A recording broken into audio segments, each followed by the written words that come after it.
For today's video ay magluluto naman tayo nitong masarap at classic na recipe natin mga Pinoy. Perfect partner ito ng puto at pwede rin sa mainit na kanin. Meron ito iba't ibang version at ganito ako magluto ng dinuguan. So ang gagamitin natin dito ay laman loob ng pork. Nilinisan ko na pala itong mabuti at ngayon ay papakuluan naman natin to. Lalagyan na natin yan ng konting asin at maglalagay din ako ng dahon ng oregano pampatanggal ng lansa. Tapos ay papakuluan natin to ng mga 20 to 25 minutes o hanggang sa lumambot. After 25 minutes ay hanguin na natin to at uhugasan natin to ulit para masigurado na malinis na malinis.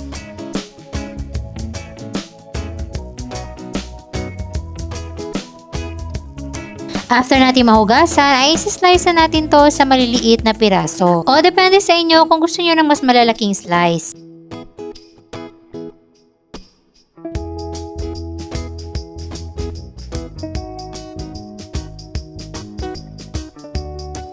At pagkatapos natin itong ma-slice, start na tayo ngayon sa pag-isa.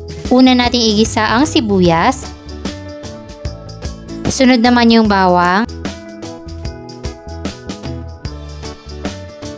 At ihalo na natin yung ating na-slice na laman loob. Then, igisa-gisa lang natin itong mabuti.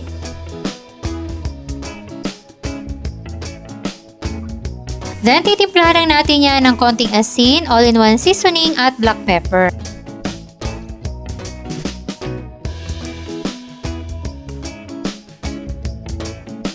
Pagkatapos natin niyang igisang mabuti, itabi lang muna natin to at magigisa naman tayo dito sa kabilang kawali. Una naman natin igigisa dito yung luya.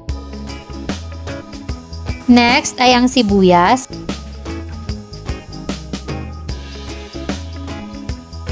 Then yung bawang. Then ilalagay na natin dito yung ating pinaka main ingredient.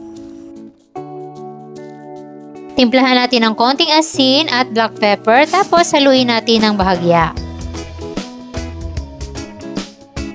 Pagkatapos nating mahalo, tsaka natin ilalagay ang 1/3 cup ng suka o yung white vinegar. Then hindi muna natin yan imimix, takpan lang muna natin at i-simmer for 3 minutes bago natin haluin. Ngayon naman ay hahayaan lang natin itong kumulo sa loob ng 10 minuto.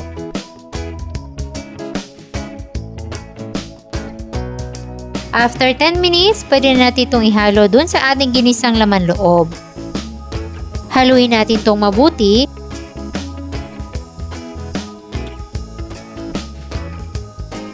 Tapos maglalagay tayo dito ng isang pork cube pampalasa. Maglalagay na rin tayo ng siling green o siling dynamite. Then, isi-simmer ulit natin to for 10 hanggang 15 minutes.